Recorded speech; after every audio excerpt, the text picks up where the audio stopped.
Hello, everyone. It's Sal, Stretford Post. How you all doing? And welcome to another episode of Breaking Dawn. I hope you're doing good. I hope you're doing fine. Thank you so much for joining me on this Saturday morning, guys. Of course, good morning. I hope you're all doing well.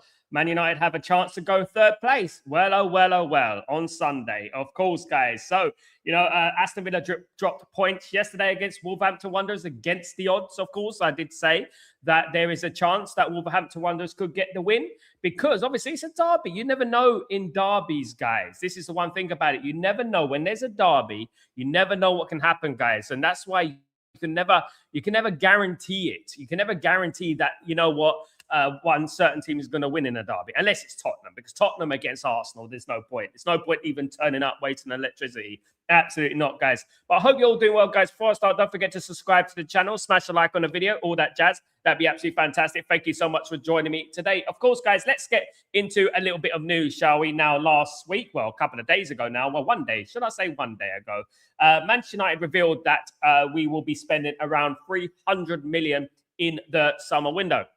Now, guys, is that enough for what Manchester United need to do? Now, that depends, doesn't it? It depends on the players that are going to be leaving the football club. We have to understand that around 8-9 players are going to be leaving Manchester United this summer. So are the finances of those players going to go towards our transfer kitty?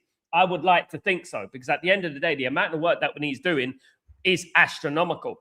I've said it time and time again. Man United need to spend 500 million net, guys, not just 300 million spent. We're talking about net spend, guys. We're talking about once all the rubble is gone, we're going to be spending that much money. Now, the perfect example of this is Elliot Anderson, a perfect example as to why Man United need to spend a certain amount of money.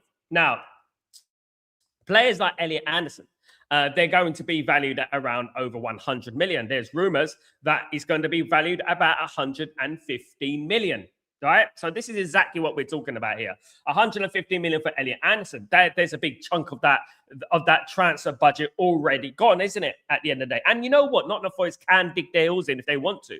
We saw it with Carlos Baleba. Nottingham Forest can dig their heels in. If they want to dig their heels in, they can do that. Of course they can, because at the end of the day, he's their prize asset. And given the fact that the World Cup is coming as well, and if Elliot Anderson has a fantastic World Cup, you know that the price is going to elevate, isn't it? Substantially, because, I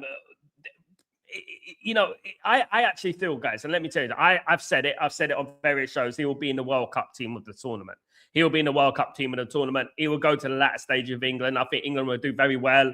I don't know if England will win it, but he will do very well. And I think he will get into the World Cup team of the tournament. That's my prediction. Now, what happens when that happens? A lot of teams are going to look at Elliot Anderson and they're going to say, well, you know what, let's try and get him. And it's going to be a bidding war, isn't there?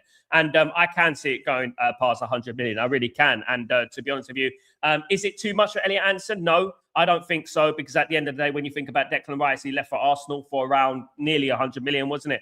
And that was a few years ago. And now we're talking about Declan Rice being a potential Ballon d'Or winner, at the end of the day. So, yeah, look, I would get him. I think we'll make a mistake if we don't try and get him at least, and try and push everything to get him. But again, Man United needs so much work doing. This is what we're talking about. This is why Man United needed the full sale. This is why we needed the Glazers out. This is precisely what we were talking about. Man United need work doing. I mean, if we're losing 8 players, we've got to replace them with 8. And obviously, you've got to think about the squad as well. Do you know what I mean? So, yeah, look, we haven't even got our first team sorted out yet. Casemiro is going to be leaving. I don't think Luke Shaw is good enough. Dallow's up for question. Maguire's could be leaving as well. Might not sign a new contract, And we need, obviously, squad players as well to compensate for the rest of the team as well. So if we're in the Champions League, which it looks likely that Man United will be in the Champions League given the result yesterday with Aston Villa, I do believe Man United should be looking up. I've always said that. Man United should be looking up. We should never lower our standards. And Man United should be aiming at 3rd and 2nd. And this is exactly what I said. And when I said 2nd, I believe when you say 2nd place, it's the absolute maximum Man United could finish this season, realistically. But then again, you can finish higher. But I look at things realistically and I look at things, what is achievable? It is achievable. 2nd place is achievable. And I've always said that 2nd place is achievable. I've been on other channels and people have laughed at me when I've said that 2nd place is achievable. Of course it is. How do you know that Man City and Arsenal are going to fall off? One of them's going to fall off. I actually feel like one of them is going to fall off. And if one of them fall off, Man United can capitalize.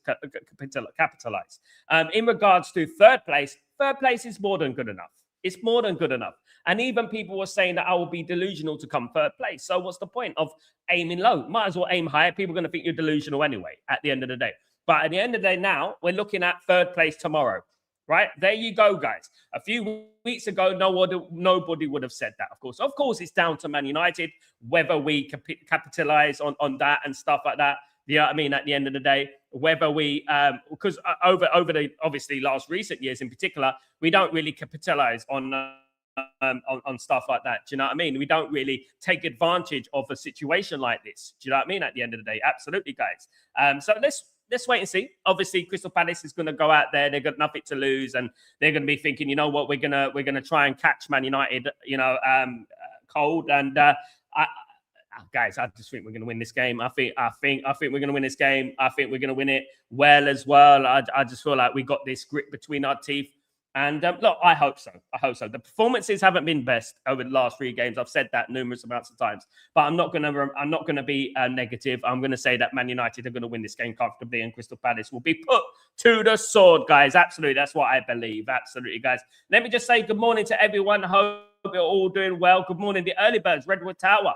What's going on, my friend? Hope you're doing well. Fair play, Sal was the only one that said second or third place was doable weeks ago. He's the only one that said Wolves would beat Villa. Fair play.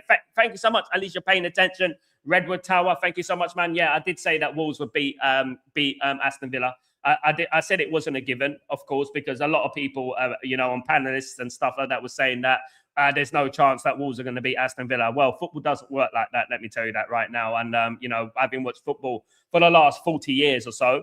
I think my opinion has some weight, do you know what I mean, in regards to my predictions about football and stuff like that. I didn't start watching Premier League football in 2000. I started watching Premier League football in the late 80s, early 90s. You know what I mean? So at the end of the day. So it's no surprise to me that these things happen, and these things will continue to happen. It might even happen to us. This is the Premier League. This is what happens in the Premier League. You never know what's going to happen, especially in the derby games and stuff like that. People come on here and said that Sal was lying when that it finished as high as the league, as those people should apologize. There's Bruno Jambel. Look, I'm staying humbly grounded, my friend. Let's just hope that Man United do the business on tomorrow, of course, against Crystal Palace and move up into third place. That would be fantastic. Absolutely fantastic, Look, I'm not in any delusions here, guys. I know that we've been second place. We've been third place, even under Ole Gunnar Solskjaer, under Jose Mourinho. We've done this thing. We've done it. But obviously, it's a good sign. But I just have a slight feeling of deja vu. And hopefully, when we come second, we don't treat it as a way to not spend, but a way to spend. Because at the end of the day, the ownership can think 2 ways, and they have thought the opposite way to us. When we came second under Ole Gunnar Solskjaer, or when we came second under Jose Mourinho, it was more like, oh, we're second, we're good enough. Do you know what I mean? So we don't have to spend. Whereas it should be, we came second, so this is the time to spend. This right now is the time. This is where we push on. You know what I mean? And that's how I want the ownership to think. However, I don't think they're going to think like that for, in my opinion. Just don't trust them, guys. Absolutely. All bars one, big up yourself. Sal went on the other channel and said United can reach second. They have a big chance to be third. Either way, Sal was right. You always have to believe as long as it's possible. All bars one, big up my friend. Absolutely. You never give up hope. You never give up hope. And that's what I would say. A lot of people being so pessimistic about Man United. Of course, guys, look, at the end of the day, let me just tell you something about me. I'm not flex. I don't go on other channels and slander my own team and be like, not talk with chest. Because at the end of the day, especially when you go on other people's channel, you have to talk with chest, right? But I don't just talk with chest. I'm not delusional, right? I've seen a lot as a Man United fan for many, many years. And what I would say is that, I would say that you always have to believe. If it is a possibility and you can see signs, you take those signs and you use them and you think, yeah, we can. Why not? Why not? Why can't Man United? We weren't 15 points, you know what I mean, for second place. We're like literally how many points, guys? Like if teams drop points this weekend, it quite possibly could happen. If Chelsea get a draw against Arsenal and we win, guys, it chips away, isn't it? Guys, it's 30 points to play for crying out loud. Do you know what I mean? You have to believe. You have to have that. If we don't have this belief and we don't have this incentive within us, then who will? Might as well. Good morning, Sanjay. Hope you're doing well. Good to see you. Good morning, legend Benny. How you doing, brother? Hope you're doing well. Good to see you. Good morning, Amal. How you doing, brother? Hope you're doing well. Good to see you today, my guy. Big up, Kenny. Hope you're doing well. Wolves. There you go. You see. Good morning, Sal, and everyone. Big up the crew. Big up, Paul. What's going on, brother? Hope you're doing well. Aston Villa bottom it. Told ya. There you go. Big up, Max. Hope you're well. Morning, brother. Morning, Marcus. You legend. Hope you're doing well, bro. Big up, Kenny. How you doing, my friend? Hope you're doing. By the way, big up, Kenny. Absolutely love my brother. Guy, good morning, chat today. Big up, Rajat. How you doing? Well, good to see you. For me, Elliot Anderson is a must for Manchester United. We need to pull out all the stops again. Look, I agree with Benny here. I know that people are going to be put off by the price. I know that he's going to be absolutely extortionately overpriced. But what I would say is that you pay for what quality, you pay for what you get. And that's life.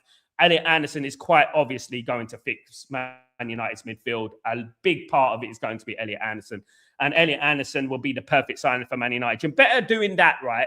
You're better spending the money, right? Getting a player like Elliot Anderson through the door rather than going after project players. Now, there's a lot of people saying to me, right?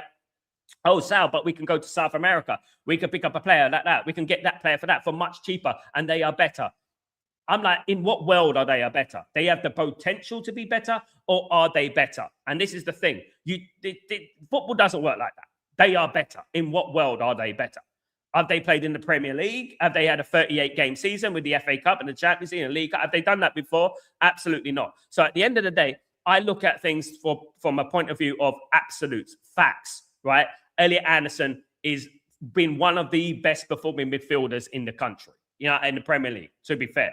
You know what I mean? I would say that. And in my opinion, when you look at him in the Europa League and his performance against Fenerbahce in the first leg when he became man of the match away in Turkey, it showed me a lot as well. And not only that, playing for England, getting in the England team and looking like he's been there for 10 years. And that's the difference, isn't it? At the end of the day, I would say AB an absolute game changer for Man United if we manage to sign him. Like Tato Charge? Yeah. One step at a time, definitely. One step at a time.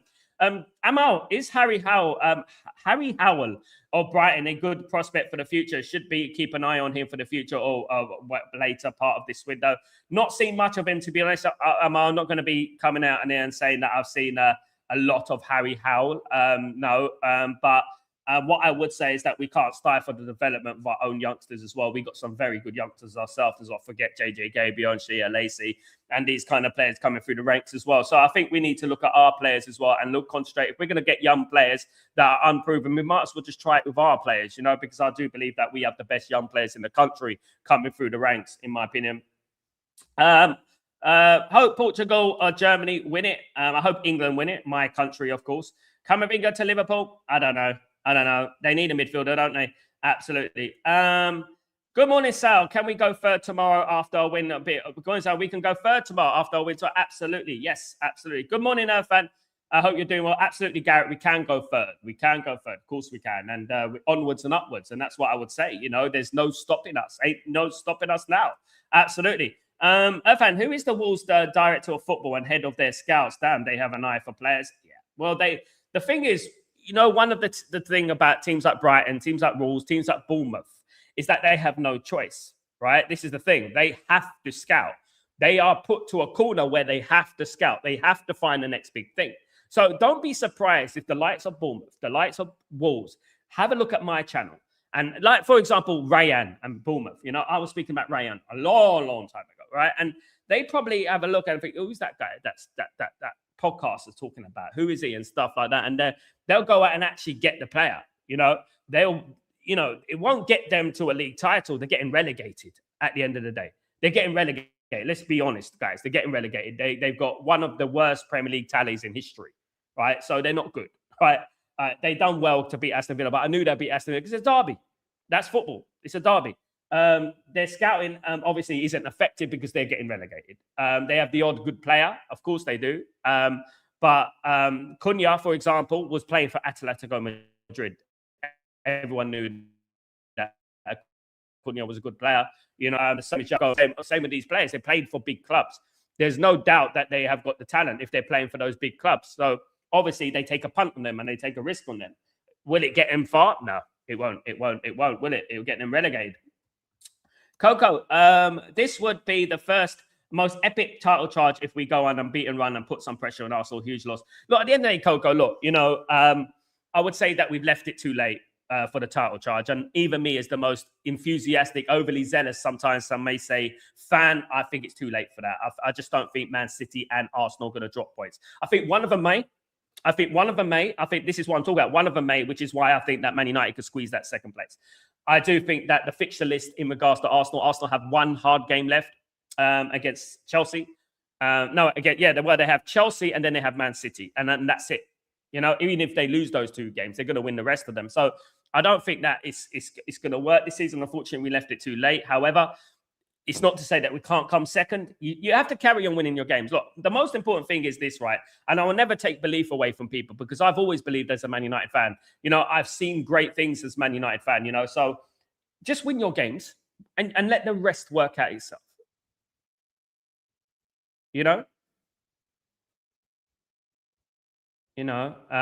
Just let everything work out itself. Absolutely. Benny, watched Anderson last few months. This fella is a United player. The way he plays, the way he conducts himself on the pitch and off it, he will be an anchor and midfielder for the next. Absolutely. Just like Seny Lamans will be the goalkeeper for Man United for 10 years. Like I said before he signed for Man United, Anderson will be the Man United midfielder. And it's the kind of midfielder that Man United would have signed in the past under Sir Alex Ferguson and stuff like that, isn't it? This kind of midfielder Man United would have signed a long, long time ago, under Alex Ferguson. And I would like to see if Alex Ferguson was in charge of Man United. I know it's just hypothetically and all this, guys. I would like to see what team we would have right now. I guarantee Harry Kane would be playing for it. Anderson would be playing. You know what I mean? At the end of the day. Big up. Rajat, Benjamin Sesko and Adam had the same haircut now, though. Big up, my friend. I've had enough of haircuts, Rajat, to be honest, bro. Especially with that 5 in a row malarkey, of course. We are going to dominate Palace this time. Let's hope so, Kenny. I love the enthusiasm, my friend. We owe Palace one. They've had a few good results at Old Trafford in recent years, and we need to put an end to that. When I was growing up supporting Man United and we played Crystal Palace, it was a guaranteed 3 points, guys. It was a guaranteed 3 points. We need to get back to that. Absolutely. Shoes Daily. For me, it's next season is what I am interested in. Who the manager is, what is going the long-term strategy, how we in the transfer window, either way, strategic or haphazard. Second or third is good.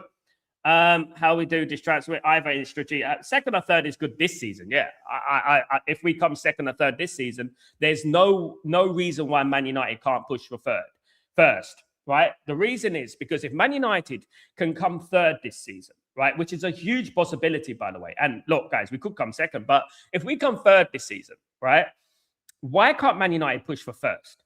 Now, when you're looking at Bournemouth, we drew. Wolves, we drew at home. You look at West Ham, we drew twice. Fulham, we drew, right? A lot of that was to do with the AFCON. Obviously, Everton, we lost at home. Shouldn't have done that. And, you look at that and you just think that's just a small circle of games, right? Imagine we turn those losses and draws into wins or losses into draws into wins. Imagine we did that. Imagine how close we would be. That is fine margins, guys. That's how fine margins football is. And that's what I'm talking about. You never know. I think people are looking at it like we're so far away. I think because Man United have not been at the level that it's expected of them for a few years, I think people subconsciously think Man United are worse than they actually are.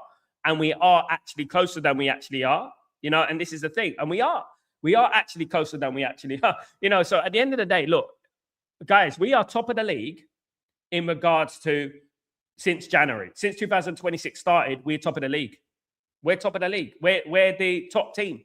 So theoretically speaking, if Man United started the season like this, long gone.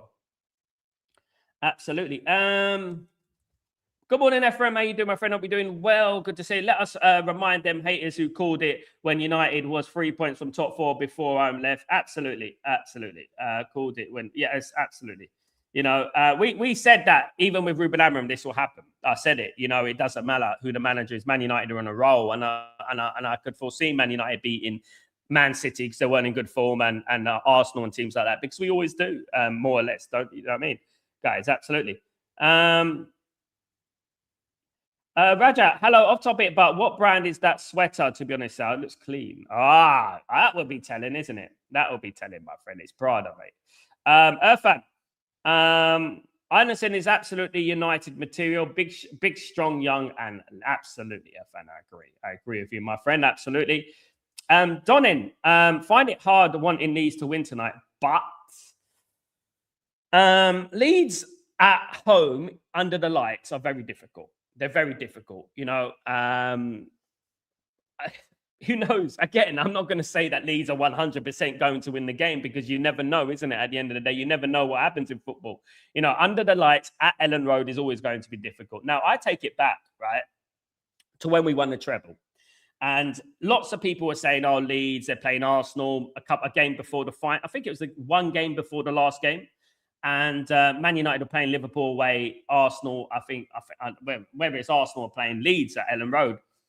And Leeds under the lights throughout history, since the Premier League started, have always been difficult at Ellen Road, under the lights in particular. And Leeds won that game 1-0 and contributed heavily to Man United winning the league by 1 point. You know, so this is what I'm talking about. Like, Leeds have a history on their side in regards to Ellen Road, in regards to under the lights and stuff like that. So don't be surprised, even if that's a draw. We drew there this season. We should have won the game, to be honest. But then again, you look at Arsenal and they crumbled against Arsenal. But I do think that under the lights is a little bit different, definitely, you know. Flex is an embarrassment, bro. He just embarrasses other channels. Like, yeah, he sacrifices himself for a quick laugh, you know, and stuff like that, and even his own football team. Absolutely. Irfan, Sky Sports virtually wrote off United this season. They laughed. Hislop, that is never knew what he's such a snob that United ruined his career, football career. Hislop plays for he's on ESPN, not Sky. He's on ESPN FC, and they're even worse. Shaka Hislop. He needs to concentrate on his own health, by the way. He's got health problems, hasn't he? Elliot Anderson will be transformative as Declan Rice was for Arsenal. I agree, Amal. I agree. And I think that we will regret not signing Elliot Anderson. Now, guys, I want to get into another bit of transfer news. Of course, many, many months ago, we mentioned this player on the channel, guys, a long time ago. But it's come to the fore a little bit more potently over recent hours, I would say. Lucien Agume, of course, is the Sevilla player, 24 years old, former Inter Milan player.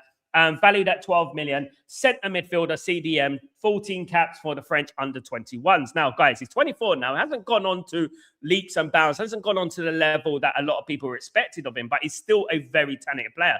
Lucien Agume currently playing in La Liga. Obviously, he's a bit of a journeyman. Went to Chachot, went to Troyes, went to various clubs in France, then Inter Milan, out of Inter Milan, then obviously went on to Sevilla, and he's doing very well there. Now, the key in regards to this deal, and we have spoken about him a lot over the last year or so, is the fact that his price is 12 million. 12 million, guys. 12 million. So the maximum that this deal could be is 20, 25 if you're pushing it with incentives. That's very, very affordable. Now, these are the type of deals I like. You know, these are the type. Yes, you get the Andersons. Yes, you get those type of players.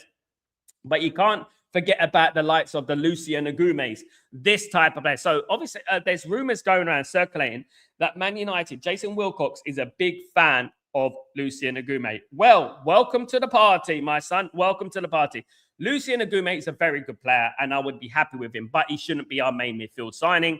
It should be obviously Elliot Anderson, but Lucien Agume will be good for the squad. And this is what we're talking about here, isn't it? You could buy the Lucien Agumes as long as you get the Andersons as well, because, you know, they're more affordable and they've got talent. It's quite obvious that Lucien Agume is such a bargain. And I think he's going to be a generational player eventually. It's just going he's going the slow way around it. Obviously, he's 24 now. So he's not quite gone on to that level that we expected of him. However, he is at Sevilla. They're not doing as well as Sevilla used to do. It's not the same Sevilla as it was in the past. But if he went to Man United, I'm sure he will develop very, very well. Lucien Agume linked to Man United, 12 million euros, guys. Former Inter Milan player, of course, absolutely. Now, another player, a little bit younger, Syed El Mala. Again, Man United are being linked to the Germany under-21 international, guys. Now, this player is an absolutely brilliant player, potentially a generational player playing in Germany at the moment. I could see him being a German international very, very soon. He is valued about a little bit more at 40 million euros, guys. Would cost about 50, 60 million, if I'm being honest, realistic. He's an attacking midfielder, right midfielder, and left midfielder. Now, people were talking to me about who's going to place Bruno Fernandes. I don't think anyone can place Bruno Fernandes as a number 10. However, if we're looking forward and we're looking to the future, I don't think you can go wrong with Said Al-Mala and players like that. Keenan Yildiz, Said Al-Mala, these kind of players, you know what I mean? Because they're very, very talented, you know, and you can slowly drift them into the team, you know, at the end of the day. We can, if Bruno stays next season, we could bring in the Said Al-Mala and slowly we can nurture them into the team. You know, slowly we can nurture them. If it's Keenan Yildiz or Said Al-Mala, Said Al-Mala is a little bit more realistic. Obviously, Keenan Yildiz's price tag is 100 million, of course. I would go for Said Al-Mala. I really would. 40 million euros, guys. It's a no-brainer for me.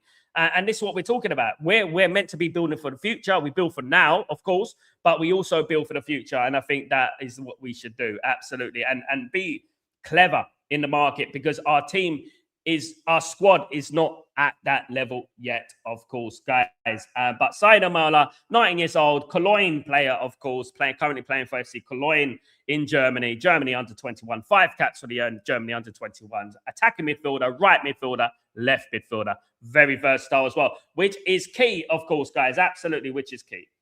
Absolutely. Yeah. Benny. Take Anderson out of the Forest team and they are going down. Spot on. Yeah, at Manchester will always be Red fan. Absolutely. What I mean is that they have a chance of Anderson in the team, but without him, they are doomed. No, they get relegated without him. Yeah, they would. Good players help, don't they, at the end of the day?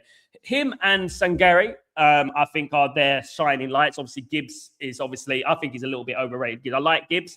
I think he's a little bit overrated, but Murillo, Gibbs, Sangari, Anderson, those 4 players are the ones that are keeping Nottingham Forest on a level. Now, obviously, Nuno Santos was a good manager for Nottingham Forest. And you know what they say, be careful what you wish for, because the grass isn't always greener on the other side. And I think when they sacked Nuno Santos, it was one of their biggest mistakes in their history, in my opinion.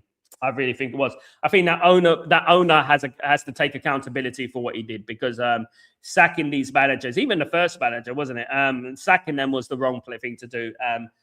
Expectation very, very high, unbelievably high, unjustifiably high. Mark, midfield is the engine room of the team. Best teams have the Rice for Arsenal, Rodri for Man City, Cruz. Absolutely. It's all about having a spine, Amal, yeah? It's all about having a spine. You have the striker, the midfielder, the defender, and the goalkeeper. That is the spine. Man United used to have it. Well, obviously, Peter Schmeichel, Roy Keane, and obviously a striker who we used to have a fun, whether that was Mark Hughes or Andy Cole or Ole Gunnar Solskjaer or whatever like that. So we always used to have that. We had Cantona as well. So in that little middle. So the spine is always very, very important in any football team, especially in England. You have to have that spine sorted out. And I think if we can have Lamans, De Ligt, Anderson, and Sesko, with obviously Bruno as a number 10 in between there, I think that spine is good enough to challenge for the league. I really do. I think it is a very, very good spine, in my opinion. Are we seeing Sesko, Cunha, and Bremo versus Palace? I hope so, Earthan. I really do hope so. I'm going to go into some comments, guys, from our boy Michael Carrick, of course. Let me just read out some of these quotes from Michael Carrick. He spoke a little bit on Matthias de Ligt. Of course, Matthias de Ligt has been injured so long this season. He said he's had a back issues, as we spoke about yesterday on Stretford Post. That's been too slow it's been slow to progress. We're getting there. It's the right direction, but he's just further behind. Yeah, this is a problem, obviously, with Matthias de Ligt, with his back injury. There is a problem with his back. And we have to look at that very, very seriously, guys, because we can't be having these injury problems like lasting many, many months again. Do you know what I mean? Carrick spoke about Harry Maguire's contract situation. He said, I think within the squad, we always want the balance, that younger potential. We always want the balance, that younger potential, i.e. Said Al-Mala, what I'm talking about, and obviously the Andersons and stuff like that. Excitement with development players and experience is important. You can't necessarily put a price on that. Harry's gained multiple experiences at the club. Now, I would say this just to counter what Michael Carrick is saying. And I want Carrick to understand this, right? Just because you are experienced doesn't mean you are better, right? And let me tell you why. Because it depends on what type of experience experience you had. In regards to Harry Maguire, has he had good experiences or has he bad experiences? Like good experiences is like you could say to Bruno, right? He's had a few bad experiences at Man United, but he's also had good experiences in regards to the National League and the European Championship with Portugal. He's had some good experiences. When you look at Maguire, you've got the odd FA Cup here and there, but when it comes to the Premier League and big major trophies, as Harry Maguire got the necessary experience, you know, the good experience, like good and bad bacteria, isn't it? At the end of the day, there's good and there's bad. And I think that in regards to Maguire, I think he's had a lot of bad experiences. And the same with Luke Shaw. That is the same thing. You know, we need players that are mentality monsters. Like Casemiro could say that he's got the best experience out of everyone. 5 European Cups. Mentality monster. Carrick on Senny Lamans comments on his coaching. Of course, Senny Lamans spoke about Carrick last week. We could talk for quite some time on that, how we want to play, that we want to do for what we want to do for each other. There are all sorts of things that come into it. I've said it at times. When you put a team together and put a team on the pitch, you try to make it as clear as you can. Clarity is important, but sometimes there is a lot of details to put across. Exactly. It's not easy because at the end of the day, look, you know, especially, look, Michael Carrick's only had 5 games and six games. So obviously, you know, he's not going to put everything across, you know, especially with these players. They do take a long time, as we know with various other managers, to understand simple instructions. There were times, guys, under even Carrick, that teams weren't following instructions. And this is wrong, you know, and we saw that against Everton. I saw that against West Ham as well. Some of the players are not following instructions, you know. Carrick spoke about Ugarte. He said, I like Manu a lot. He's been terrific around the group with his attitude and how we go about it.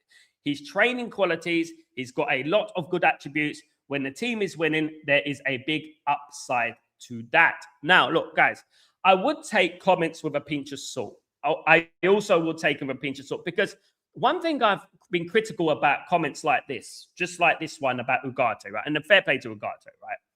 Is that he's never going to come out and say Ugarte is useless. Ugarte is a disappointment. He's a flop. Is he? You know, he's always going to come out and say something positive about his players. You know, so it's very cliche, isn't it? It's very cliche, especially if you're an interim boss for now.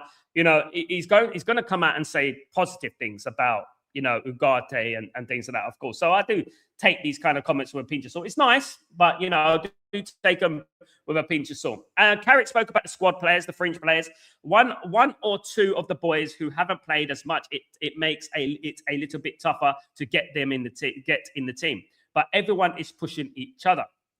Many are desperate to get on the pitch a bit more. There are times when we might need to change things, and he's a big part of that. Now, obviously, we're talking about squad players here. We're talking about Benjamin Sesko getting on the pitch. I personally feel that Benjamin Sesko needs to start. He's earned the right to start, and that is what football's about, earning the right. Benjamin Sesko has won us 3 games in a row. You know, he saved us 3 times in a row against Fulham, against West Ham, and against Everton. He saved us, right? So I would say that, and that goal against Everton doesn't happen if he didn't sprint 100 miles an hour from his own half all the way to the penalty spot and bend that ball in the net. You know, so I would say that Sesko needs to start. I understand that players need to bide their time and wait for the opportunities, but you should be rewarded for what you earn in football. You know, and at the end of the day, I think Sesko has earned that right. I really do. I think playing players out of position, like in Bremo, when it's quite obviously not working, can prove costly. And it was costly against West Ham. This has not been plain sailing. We have not won every game. You know, so at the end of the day, what we have to do, we have to say, okay, Sesko, it's your turn now. Your turn to shine, mate. You're starting the game tomorrow, and there you go. And that's how it should be. Not, I'm too scared to make a change because we haven't lost with the same lineup. And Don't be surprised if Michael Carrick does pick the same lineup, though. Don't be surprised because I've come to the conclusion that he's being very, very, very cautious, overly cautious in regards to his team selection because he hasn't lost, even though we've come close to doing that. And I think he's relying heavily on Sesko coming off the bench and proving vital for him, saving him, of course. Absolutely. Carrick on Benjamin Sesko versus his other comments in regards to Benjamin Sesko starting the game and obviously coming off the bench. The whole thing is really positive. It's certainly not a decision I look at in a negative way. I agree with that. It's a good problem to have. He's been key to us winning games, but I'm not getting carried away. It's really not a drama, believe it or not. I think it shows the quality Ben's got to do so much in the last few games. Look, now I read in between the lines in regards to this comment here. I do believe he's going to start him on the bench against Crystal Palace. I think so, because you're looking at this and he's slightly, guys, if you understand psychology and stuff like that, he has slightly been a little bit defensive in this comment here. Slightly, right? So he's basically saying, well, it's not negative, it's positive, and da-da-da. Do you know what I mean? And I don't think he's going to start Sesko. Even though he should start Sesko, and we all know he should start Sesko, I just don't think it's going to happen, in my opinion, even though obviously it should do. Guys, he spoke about the West Ham and Everton matches. 4 points from the 2 games is not bad at all. It's not brilliant as well, Carrick. I wouldn't be singing from the rooftops, mate. Don't do that. Guys, 4 points is not, we're Man United, not West Ham, right? So what I would say is this. It's not just about the 4 points in 2 games. What it's also about is the actual performances. The fact that we had 1 shot after 80 minutes against West Ham. The fact that if West Ham just passed that ball across the box, it's 2-0. We're not very happy, are we? So you have to look at things critically, Michael. And this is my big worry with him. You have to look at that critically, and you have to be disciplined and say, well, we got lucky there, mate. We don't do that again. What I would like to say is that, look, we're doing all right. We got a lot of improvement to do. 4 points in 2 games. We got away with it against West Ham. We got a last-minute goal. We got away with it against Arsenal, against Everton. And we need to do better. We need to improve. And I believe we got the potential to do it. Not 4 points from good 2 games is not bad at all. Now, that's the overzealousness that we've been talking about. Do you know what I mean? At the end of the day. Michael Carrick spoke briefly about the Champions League. He said it's certainly where we want to be. We can't take things for granted. That is the past. What's that? He said we can't take things for granted. The past that it takes care of what should happen. Exactly. I don't know what he meant by that. We have to earn it and show we are good enough. That's why when you achieve success, it is warranted. At the moment, it's a laced focus on what is ahead of us. There is no point looking elsewhere. We know where we want to be, and we know where we want to be and what we have to do to get there. Looking at what else is going around Europe is not going to help us, but it's where we want to be. Champions League, of course, we all want to be in the Champions League, of course. In regards, again, he spoke about the unchanged team situation. It's something we're aware of. We've had quite a big break before the last game. When there is a lot more games, we have rotation or having to change things physically. There are huge positives with the results we've had. Playing well. I don't think we're playing well, that's a lie, and winning games. But a big awareness from me and the staff is how important everyone is in the group. Carrick on the same 11 again, spoke brief again, reiterating what he's already said. Even though it's the same players game to game, we have tweaked things. Some of the players have changed in different positions. Luke Shaw has played in different role in possession. There is a feeling of trying to keep the momentum. And again, guys, look, this is the thing. Reading between the lines here. Keep the momentum. There's a feeling he wants to keep the momentum. Basically, keep the same team because he don't want to ruin momentum. And this is the thing about it. This is what the concerning thing is for me. In regards to Sesko, again, if he starts the next game or the one after, it is what it is. But he's doing so many good things. We know that he's won us points, mate. A little brief about Martinez, Lucha Martinez. Lucha is closer than Patrick Dorgu. It will be a matter of days. Hopefully, it won't be too long. We'll assess them over the next day or two and see where he is. I do believe that they're both very close. I think Patrick Dorgu. I've heard that Patrick Dorgu is well ahead of the fitness thing, and so is Lucha Martinez. So hopefully, we'll have them back very, very soon, guys. I really do hope so. We have them back, of course. Absolutely, absolutely. Big up everyone. Raja,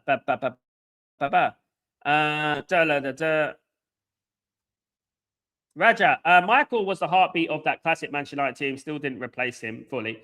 Does Elliot Anderson have Carrick-esque qualities? I do agree with that, Raja. I do think he has Michael Carrick-esque qualities. I do. I've said that before. I think he's very similar. I do. Guys, injuries and VAR have been a problem. This should not be ignored. It could mean a difference between draw and a loss. Champions League, no Champions League fan, absolutely. Absolutely. Marcus, Are we really trusting Galinos to put that money on for Anderson? Highly unlikely. I wouldn't put my mortgage on it. Absolutely not, Marcus. But it's something that we have to do. As long as we are linked to him, I'm happy with that. But when it comes to the summer, that's where you separate the wood from the trees, isn't it? That's where you have to see if they're really serious about this football club. This summer is going to be an incredibly big summer, and they've got a lot of work to do. Let's see if they're really, truly the best in class, shall we? Because I don't believe they are. I want them to prove me wrong, though. I don't think they'll ever be the best in class above Fen, but we'll have to wait and see. Absolutely. Raja, Joe and Avram Glazers and Ed Woodward will definitely have signed and Martinez, that fake Galactico shirt selling goalkeeper. Yep. Absolutely. But, they're both good goalkeepers. Martinez is a good goalkeeper. And that there's nothing wrong with Martinez or Sonny Lamans. They're both very good goalkeepers. And they both would have been an improvement to Onana. Lamans was always my choice, obviously. Obviously, I know about him from a long time ago. So I'm very happy we got him. But they're all good players. So is Ollie Watkins. All these players are good players. You know what I mean? They're all improvements. Fact, Sal, we squandered big opportunities and left it too late in between VAR. Made sure we lose important points. The one against West Ham sticks out in my head, fan. As well. Why do we only sign players under 27? We've kind of always been like that. We've been very rare that Man United, even under Alex Ferguson, that we sign players over 30. Now I can only think of a few. Teddy Sheringham was one. I think he was the only. I mean, there was only a few players that he would sign over 30, and they were squad players. Man United are all about. Man United need players at their peak. They need players at the peak of their powers. We've got too many players on the other side. Our age group in our team is quite high. We need to lower the age. The age group, of course, definitely. Amal, Leicester won the Premier League and spiraled downward soon after. So to create a dynasty, you need to be carefully lay the groundwork for years to come. Yes, you do. Absolutely, Amal. Spot on. Tyborg, good morning, everyone. How are you doing, my friend? Hope you're doing well. They kicked out Amram in the worst possible moment just when we started achieving. But we all know it wasn't for footballing reason. It wasn't for footballing reason, Tyborg. It was because he called out the ownership. Just like when Ralph Ragnick called out the ownership. We all know what happened after that, isn't it? At the end of the day, So, yeah. But we hopefully, we have good times around the corner. I really hope that Man United have good times around the corner. I really hope that we passed the bad times and we're going to get to good times. Because you know what? I hope that we're going to get in the Champions League this season. It's a good achievement regardless, and I just hope that we move on and we go from strength to strength next season, because there's no reason, if Man United get in the top 3, that we can't challenge for the league next season. There's no reason behind that, because we're fine margins away from being in the title race, guys. Fine margins. And take that away, the draw versus Spurs, Wolves, West Ham, Bournemouth, loss at Everton. We are top of the league. That's how bad this league is, Benny. Yeah, that's how close it is as well. And that's what we're talking about, like how things could have been so different. The AFCON cost us, guys. Let's not, I love the AFCON. I've done the watch-alongs to the AFCON, but let's not pretend the AFCON didn't cost us. It cost us big time in points, guys, absolutely. Benny, Amal, real name, pick up Amal. I agree, Sal. Do not need anybody to do us a favor. We need to challenge for the title next season. Exactly. And I want that to happen. I want that to happen. And I hope so. Still nothing. And it's very vivid. It's very like blasé, the way that Michael Carrick spoke about De Ligt. I mean, he's got a back injury. That's all we know. It's weird, but we can't be carrying these players. You know what I mean? We can't be, continually carrying these players, because we need players, Good morning, Sinead. How you doing, my friend? Hope you're doing well. Good to see you. Do you think we can get right back and left back as part of the shopping list? I would love that, Sinead, because I think we need that. I do think we need a right back in particular, because obviously Dalot is not doing it for me. Mazraoui can play left back. Mazraoui can play right back. I do think we need covers in those areas, specialists in those areas, of course. Absolutely. Definitely. The left back and the right back areas are things that we can improve. I am seeing Dorgu. Obviously, we purchased Dorgu as a left back, but obviously, I think Dorgu's going to transcend into more of an attacking left midfielder. I think he will. I think he's reminding me more and more of Gareth Bale as we go along. I think Patrick Dorgu. So I think we do need another left back. We do need a right back. Absolutely, definitely more than we need a centre back. I'll tell you that right now, because our fullback positions are so inactive. Luke Shaw is a bit like us playing with 10 men. When you see him, he doesn't overlap. He doesn't cross. He's not effective enough in the game, and so is Dalot. He's not effective. He's more effective than Shaw, but he's just not effective enough. Notoriously, over the years, Man United used to have potent fullbacks: Gary Neville, Dennis Irwin, Patrice Evra, you name it. Even if it was Wes Brown covering at the fullback positions, we always used to have players that could overlap and could create chances for the forwards. You know, these days we're very, very light with that. We don't have that. It's very rare. Hopefully it can change, and hopefully we can buy some players that resemble that kind of thing. You know, Delict would take time. Absolutely. Agume is a good squad player, but Anderson is still key. Of course, we could still get both of them. You know, there's no reason why. Needs still Anderson and Bruno as the 10 midfield. That would be a good midfield, Raja. Absolutely.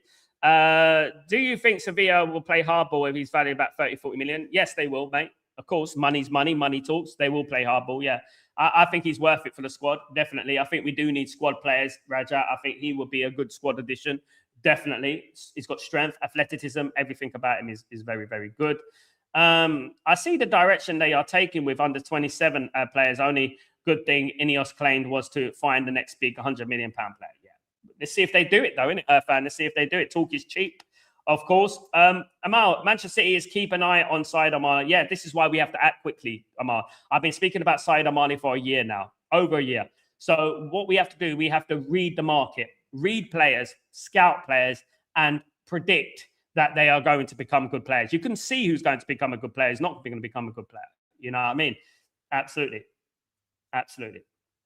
I think I mentioned it. Agume, Sevilla player, 24 years old, former Shashul, Troyes player, played for Inter Milan, didn't quite make it at Inter Milan, gone, you know, been on loan and this and that. Now, sort of found his niche, found his home at Sevilla, of course. Sal, I love Said Amali. He's a baller. Absolutely. Me too, mate. Amal, so when it comes to Bruno, we need an immediate Bruno replacement next, and then Salamana under the wing is the way to go. I agree, Amal. This is what we're talking about. You don't you bring in a Said Amala, for example, for argument's sake, and you say, okay, Said Amala, you're not in the team yet. Bruno still plays for Man United, but you're going to be slowly transcended into the team.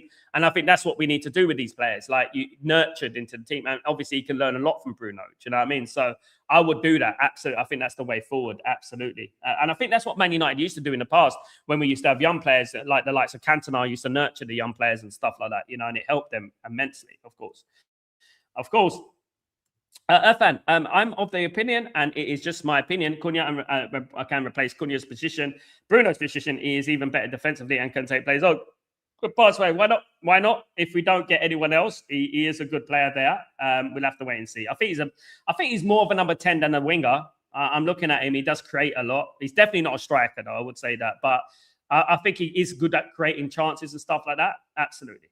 Guys, I want to ask you the question, right? I want to ask you the question. Like, a lot of people are saying that Thierry Henry is the greatest player in Premier League history. I just want to know, on what grounds is Thierry Henry the greatest player in Premier League history, right? Now, there's people who underrate Ryan Giggs and players of that ilk. Now, Ryan Giggs had 162 assists. He's top of the all-time assist record in the Premier League, right?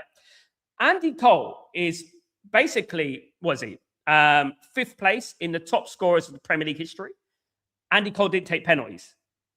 Now, Mohamed Salah's got 190 goals. Andy Cole's got 187. Mohamed Salah's fourth in the Premier League all-time goal scorers. Andy Cole is fifth. Andy Cole didn't take penalties.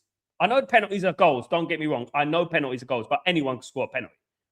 Andy Cole scored all different types of goals, and he's still fifth after all these years in the all-time goal scorers. Now, Ryan Giggs is top of the all-time assists, so 162. The closest is Kevin De Bruyne at 119.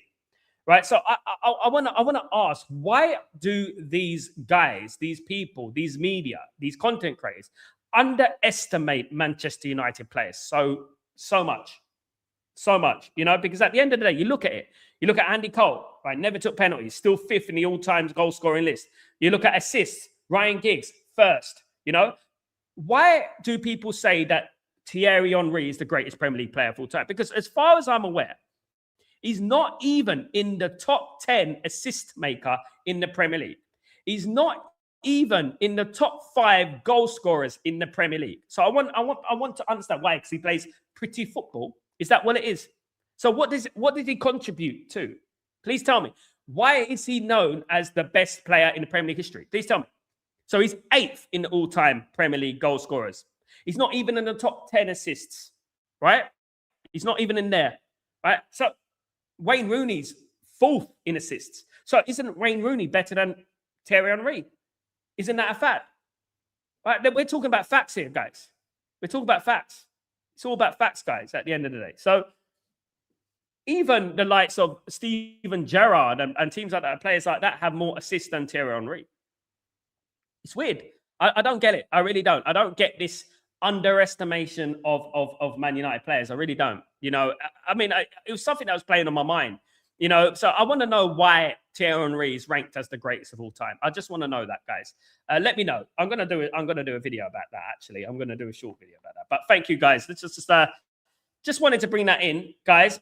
Look, you know, no one doubts that the top scorer in Premier League history is Alan Shearer. Took penalties though, 260 goals. If Andy Cole took penalties, he'll be the top scorer in Premier League history. It's as simple as that. You know, and so I want to know why Andy Cole is so underrated and so, you know, at the end of the day. I want to know why. You know, just squashing Man United players. 162 assists, Ryan Giggs. 162. You know, come on. You know, we have to look at things realistically, guys. We really do have to look at this objectively, you know, at the end of the day. At the end of the day. That's what I would say about that, you know. Amal, the owner of Nottingham Forest is playing real life Football Manager. If anyone disagrees with him, they are sacked. Exactly. I like to see Bruno Cunha as a number 8. I don't know about that. Main's a number 8. I don't know if he has the tactical awareness. You can't just, that's shoehorning again. This is where we go wrong, guys. We start shoehorning players into first position. That's not how you do it. He's never played a number 8. You know, Sal, winning tomorrow will make us 6 points. So number 10 is different to a number 8. Sal, winning tomorrow will make us 6 points from Chelsea and will make us driving seat for the Champions League place. Absolutely. No one should be forcing guys to play these players into number 8. Bruno played number 8. It didn't work. Cunha's not going to work as number 8, guys. I think we need to wake up in regards to football IQ, guys. Come on. Sal, is 300 million the current guess at the summer transfer budget? That's the current guess, Gregory. Not nowhere near enough, though. Especially with the money we're going to be making, of course. They probably understood that De Ligt has a problem with that, will not go away by itself. This back problem is why Bayern let him go. Yeah. I heard about this before he signed him and Mazraoui. You know what I mean? At the end of the day. Smash the likes. Thank you so much, Ephraim. Will Arthur Berman be quality youngster midfield signing considering his age? Absolutely. Good player. Absolutely. Guys, thank you, guys. I'm going to be off. Guys, thank you so much. Everyone who's joining me today. I really appreciate everyone. Let me just get through 1 second. Let me just see this. Big up, Marky Mark. How you doing, brother? I hope you're doing well. Good to see you, my friend. Good to see you, of course. Good to see you. Big up yourself. Hope you're doing well, my friend. Hope you're well. Good to see you again. And big up everyone who's joined me today, guys. I really appreciate you all. Guys, absolutely. And let's see what happens, guys. Let's see what happens. But guys, listen, what ruined the worst comment of the day, play Cunha as a number 8. I can't believe I've seen that. Oh my goodness me. I can't believe it. Have we not learned our lesson from Bruno Fernandes as a number 8? That's just played on my. You've ruined my Saturday, honestly. I guess the term greatest is moniker that act as a consolation and feel good factor to have one up over United. Yes, V. I don't understand why Thierry Henry was a fantastic player, don't get me wrong. But why is he classed as the best Premier League player of all time? In what world? In what world? I can name a few. You know what I mean? I can name a few. Guys, thank you so much. Have a great day. I'm Sal Warner. This is Stretford Post. Please don't forget to smash a like on the video, guys, on the way out. Don't forget to subscribe to the channel if you're new. Also, don't forget to put your notifications on when I go live. I am doing a watch-along, of course, for West Ham against Liverpool today. Join me for that, guys. Guys, that'd be good to see you there. 2:30, I think 2:30 p.m. UK time. That'd be absolutely fantastic. Have a great day, great evening, great night, wherever you are in the world. I'm Sal Warner. This is Breaking Dawn, and I'll see you soon, guys. Take it easy. Peace.